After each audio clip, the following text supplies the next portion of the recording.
Brooklyn Independent Television. Straight ahead on Sector B, the business of Brooklyn. The Gay Wedding Expo at Borough Hall.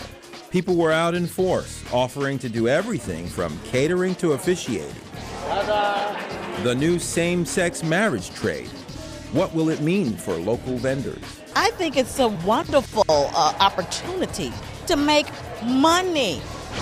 When women are in charge, two Brooklyn business owners talk about the challenges they've faced running their own firms and how much they can help each other. And one of the things that came up is that women have a tendency to create more peer-to-peer mentoring. It's been really important to me to have cross-business support and relationships. And I put this on your head. the Mad Hatter of Windsor Terrace, Guy Carsone, wholesales to Saks. But he's happiest when a customer asks for something special. I have brides that like to shake it up a little bit. I don't have the tiara brides. I'm always encouraging updos. You look gorgeous in an updo. So hold on to your hat and get with the program.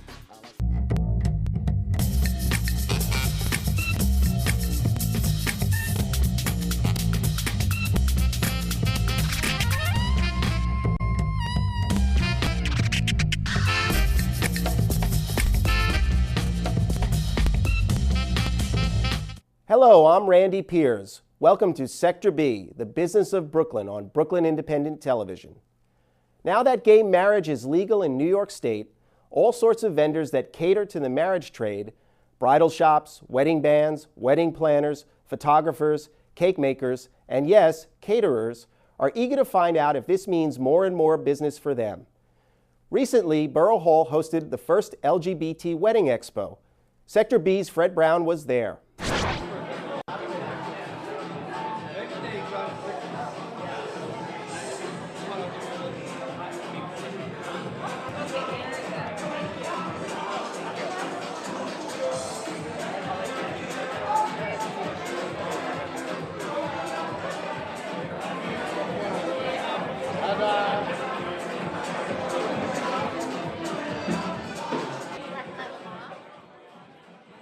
We're very excited. Brooklyn's first LGBTQ Wedding Expo, hosted at Borough Hall by our very generous borough president, Marty Markowitz. We're thrilled not only that gay marriage is legal now in New York City, but that finally we can incorporate the Brooklyn gay and gay-friendly businesses that can make people's weddings, gay weddings in Brooklyn, the event that they want them to be.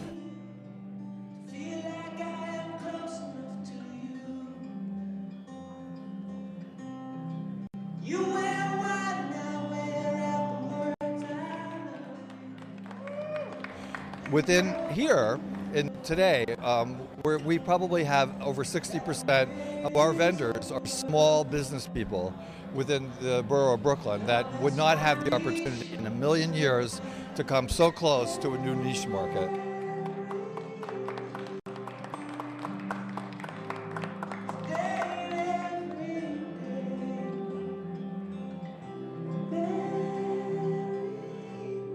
Tell us why it's important. Well, it's important because Brooklyn is proud home to one of the largest LGBT populations in America, and certainly when it comes to the lesbian population, we're certainly the largest in the Northeast. So it's only fitting that this first ever LGBT Wedding Expo should be here in the heart of Brooklyn and at Borough Hall. The people here and the vendors here have made a personal commitment to reaching out to our community, and that says more in one act than any other type of word that or advertisement can do. The array of vendors that are here today really represent the entire borough. They're businesses from every sector, from legal services and fashion and all types of industry sectors. So everybody realizing that they're coming around, in some cases, a brand new constituency for them, opens up brand new, vistas in terms of commerce. I think it's a wonderful opportunity to make money. Money has no color and no gender neither.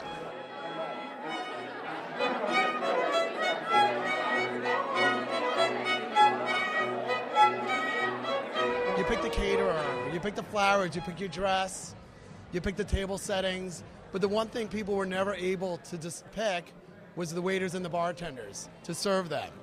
And it's one of the things you remember when you go to a party or when you go out drinking with your friends.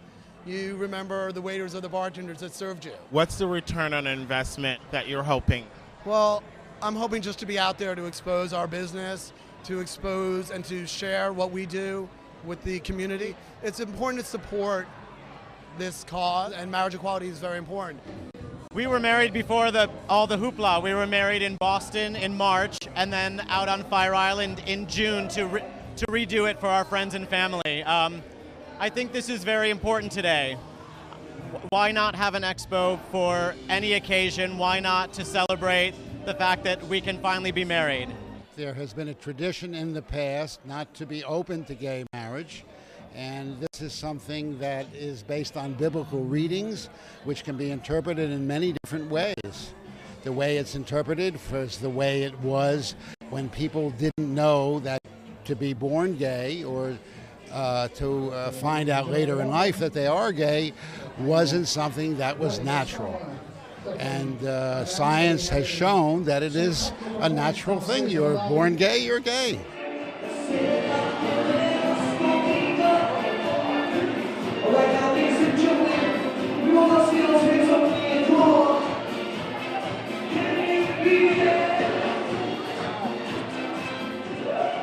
It's a good thing for Brooklyn because of the diversity of Brooklyn, and this gives everybody the opportunity to be involved and part of the act. Roses are you looking at on the table, about 50 stems of hydrangea, orchids, gold, a lot of gold. So this is an example of how it could look, and we know that weddings are big business in general. Why is this a new opportunity with regard to revenue stream from your standpoint as a business? Why are you here? That's an interesting question. First of all, I believe in it very much. We're slowly seeing a steady but slow uptick in gay and lesbian weddings. Very exciting to do. I think there'll be more, as weddings generally take about a year to plan, and it just became legal. Why is gay marriage or the opportunity also an opportunity for big business? Well, I really think that one of the reasons we were successful in passing gay marriage is because finally people saw the bottom line.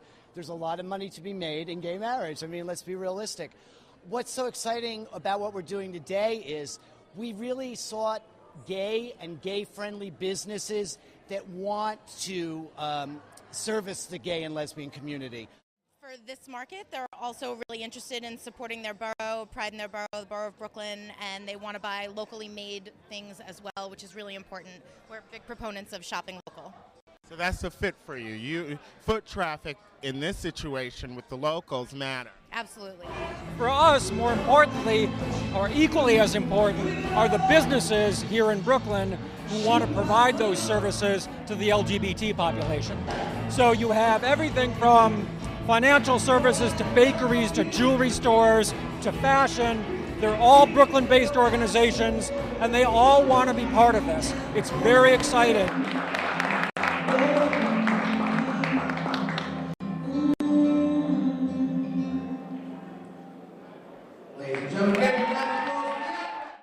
Women make up half our population. That's obvious. But did you know that every 4 years they outvote men by a significant percentage? But in the business world, particularly among people who own their own companies, they still lag well behind. That's changing.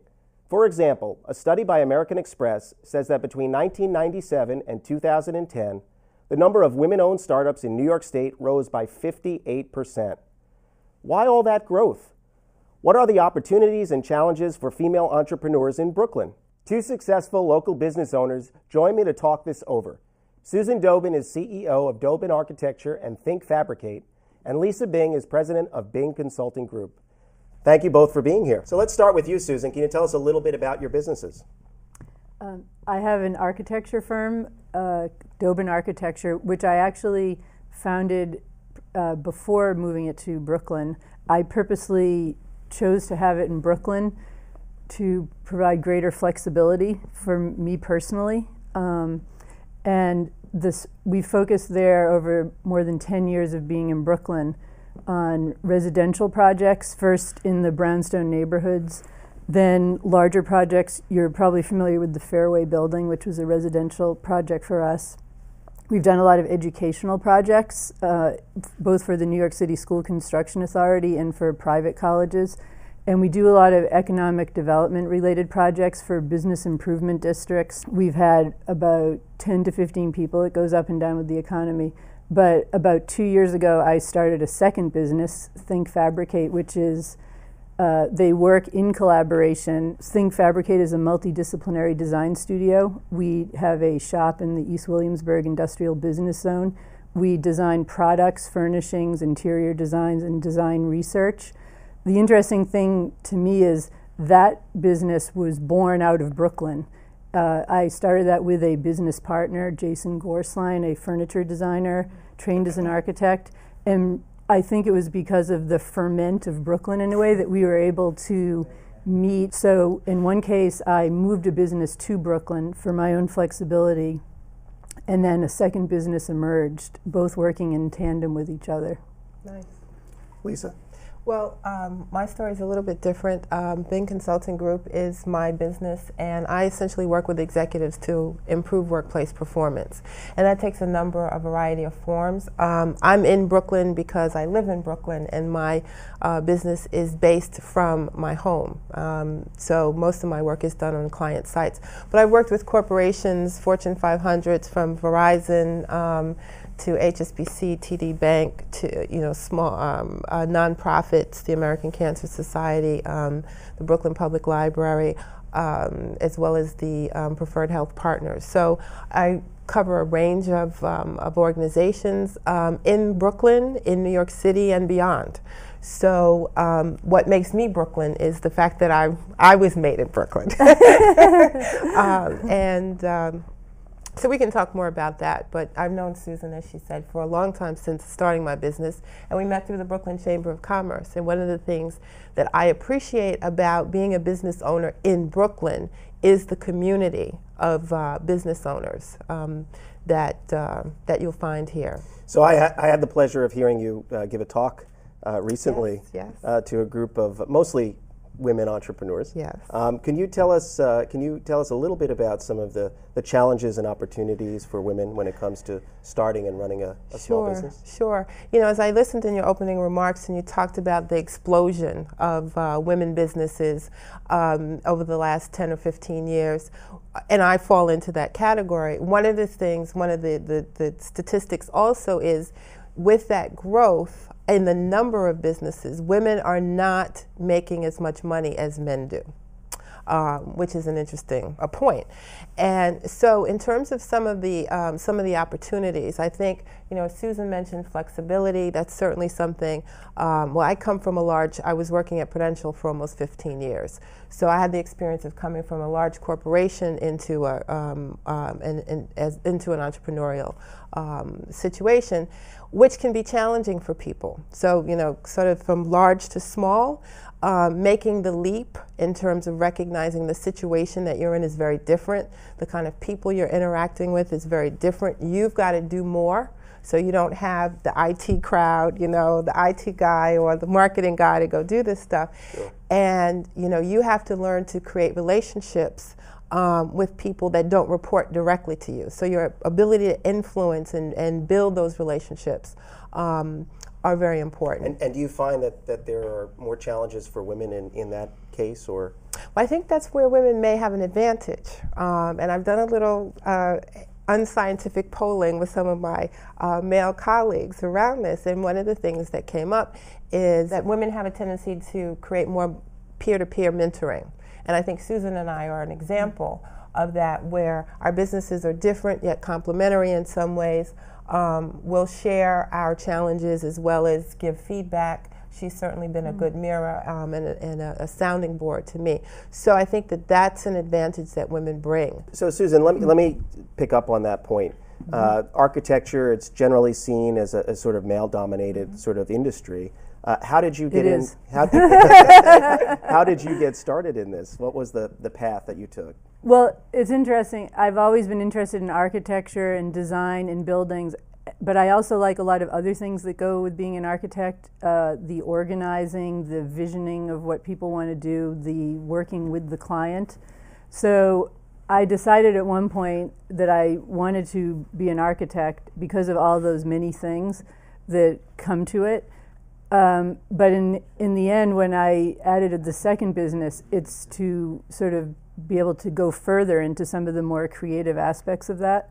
I've worked in areas that are typically male-dominated, like a lot of exterior renovations and things like that. Now this second business gives us a chance to go more in depth in sort of smaller scale projects. But I also think it's been really important to me to have cross-business support and relationships, which Lisa alluded to. There's some overlap because she's working with people just as we are in designing and responding to people. I always welcome her advice and input. And we talk about how we as women business owners, how we're going to navigate. I even remember after September 11th meeting and saying, what will we be the next steps for each of our businesses? And I feel like the cross-fertilization of being able to meet with people in other businesses is a really important part, and I feel like the Brooklyn business community is supportive of that. So let's talk a little bit about minority and women-owned business certification, because we do hear a lot about the push to certify more businesses as minority-owned or women-owned businesses. In your experience, Lisa, how does that process work, and has it been advantageous to business owners? Well, that hasn't been a route that I've traveled. I am certified with some companies as a result of work that I've done with them. So that has sort of followed, not been my lead. My belief around that was that a couple of things. One, it was an onerous process. Number two, I didn't want to be pigeonholed. I wanted to be, this is my own personal take on this, is that I wanted to be selected for my work, not because I fit a category. I'm not sure now that that's the right thinking, because I think the other thing in terms of women in business is that we have to recognize being a woman, being a black woman, being in Brooklyn, whatever assets you bring, you need to bring them all to bear. So that might have been some short-sighted thinking on my part, and I'm starting to rethink that. Susan, is your business certified? We are certified, and I, like Lisa, feel like I could take better advantage of the opportunities that might come with that. We do work for city agencies that have allocation of work for women-owned businesses. However, it's only as a subcontractor, and in those cases we're acting as a prime contractor. So we are not actually receiving the specific benefit of that. But I think the fact that they have that mindset that they want to use women businesses, I think helps us and is to our advantage when they do choose us as a prime. It would be great if it was made easier for people to do it, and if the ability to get the word on the opportunities was streamlined, and it would be wonderful if that would happen. Yeah. But I just wanted to add to that, though. I think also as women we need to be careful, because sometimes we believe we can do whatever. We can make it happen. Yes. And what I've learned also, that many businesses are getting certified, but one of the issues is 90% of those businesses are not. 90% of the work is not going to those businesses. So there's something in the system. As well as perhaps in terms of women and minority businesses, something in the system could use some attention. Fair enough. So, in the few minutes we have left, okay. if speaking to all of the potential entrepreneurs out there who are women or women business owners, what is one solid piece of advice that you would want to sort of give to them? Okay. Well, what I would share is, having done my informal research, is to recognize and accept the ego competition that men bring to the playing field, and to recognize that we don't have to bring that level of bravado. So while men are playing checkers, we can be playing chess. What do you think about that? You're a chess player, Susan? Lisa, you're going to have to give me lessons on that, okay. The chess. People say that they're great at multitasking, and they rush in there and go after whatever challenge, and that's true, and those are great things, and you really need that when you have your own business. But I also think it's really important to be able to rely on help of others, be it someone you know as a friend who can give business advice, or a potential business partner, or people in other related fields. And I feel it's been a real boost for me to be able to work more with colleagues and to grow my business in that way. And I might not have had that mindset at the beginning. Well, that's an interesting point. Do you think women are more likely to reach out for help and support than men are? That's one of the issues that women bring in terms of accepting help, and also which plays into delegation. There's an issue around control that I think that I've observed with women more so than men. You know, it's success, not perfection, that counts. I remember when I first started at Prudential, I'd been given a project, and my boss said to me, "Lisa, this doesn't have to be an A paper. A B will do." So I think that's an important, and that's something a great point. Yeah, that's a great point. Success, not perfection, is what counts. Well, thank you both. I've had the pleasure of knowing you both and the honor of working with you over the years, and I'm just impressed and thankful that you came and joined the show. It's a pleasure to be here. Yes. We led off the show with Brooklyn's Gay Wedding Expo. One key niche market that was represented was for bridal accessories, everything from bouquets, garters, to shoes, veils, and of course, hats.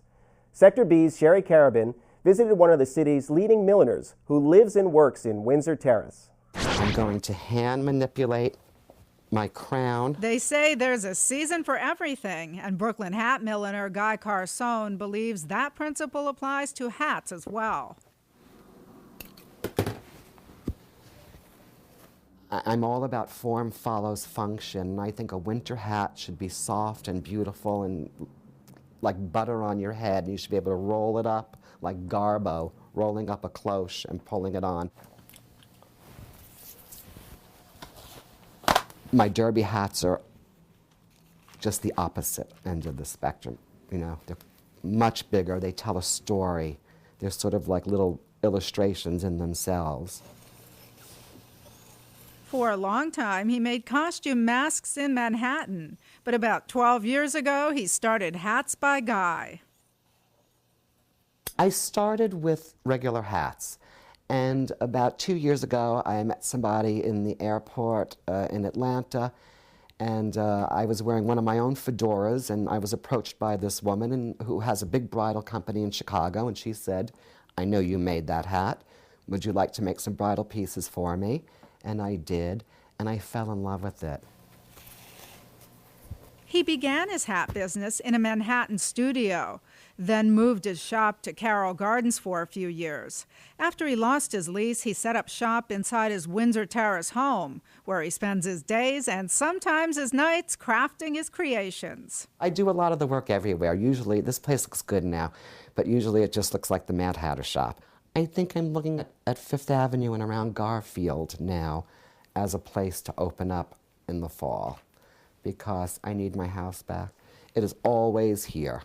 At 10 o'clock at night, when I think I'm just about finished, I'm really not, because something will go off in my head, and it's very easy to hop into that little studio and just start over again. So it's nice to have a separation. To say that his hats are unique is an understatement. I have brides that like to shake it up a little bit. I don't have the tiara brides. So it's all about custom, it's all about specialty. A store that sells a $300 gown is not going to necessarily buy my headpieces. They start at, they're a little pricey, they start at about $500, but I'm always willing to work with a bride in a budget. Bridal designs are far from his only product line. This is my biggest selling hat in the wintertime. Women love it. Can I put this on your head without any, Yeah, why not? Okay. Yeah, you look gorgeous in this hat. You don't realize how gorgeous you look because you don't see yourself in the hat. Right now, he wholesales to about 30 stores across the country. In New York City, you can find his hats on display at the Hat Shop on Thompson Street and the 5th floor of Saks Fifth Avenue's bridal department. If I'm a bride and I go to the 5th floor of Saks Fifth Avenue and I don't like what I see and I want you to make me something specific, will you do it? That's my favorite customer, yeah. You know, I have families that come and I make hats for the whole family. You know, the mother, the father, the 3 kids. This would be worn in the back like this, and maybe with the hair updos. I'm always encouraging updos. You look gorgeous in an updo. Although he doesn't have any full-time employees, he does work with a number of freelance models, like Demi Davis. I actually met Guy a couple years ago. I met a guy at a casting he had for models for the Millinery Guild fashion show. I walked for the show. He's given me a couple of hats. So the ones he gives me, I wear. I think my favorites are the big ones, just because they're statement pieces.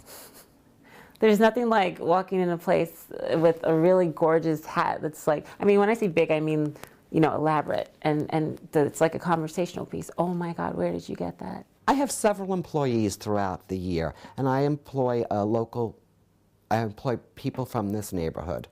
And I do some cottage industry, which means I can give work to women who have children who can't get out, and it's, you know, it isn't brain surgery, it's just a little patience and a few stitches. I also try to work with some sort of consciousness on leaving the smallest footprint I can leave. I don't use a lot of commercial equipment anymore. Almost everything I make is by hand. This is a 2-piece Mad Hatter. Love it. The bulk of his hats are designed for women, but he does make some for men, many of which he sells to musicians in Detroit. This is my #1 Detroit hat. All the musicians in Detroit are wearing this little hat. Carsone has a website where he showcases some of his designs, but you can't actually buy one that way. It's very hard to sell a hat on the internet, and I can't at this point accommodate too much. I could only make what I can make. How many hats do you make a year? I make a couple of 100 hats a year. He says the recession hasn't hurt him. In fact, he's actually gotten busier over the years. However, this warm weather is causing fewer people to purchase his winter hats. For now, he plans to stay small and keep exploring his creative side. Because I do things small and I keep control over things, I can sort of customize hats for different regions of the country and for different stores and for different markets. And out of this ribbon came the hat. Your so inspiration. The ribbon came first and then the hat. This is Sherry Carabin reporting for Sector B. And this is a showstopper. That's it this month from Sector B. If you want to check out any of the companies or programs we have just featured, their phone numbers and links are about to roll across your screen. To see past episodes of the show, go to our website at brickartsmedia.org/BIT and then click on Sector B. You can follow us on Facebook or Twitter on BK Independent TV. I'm Randy Piers. Thanks for watching.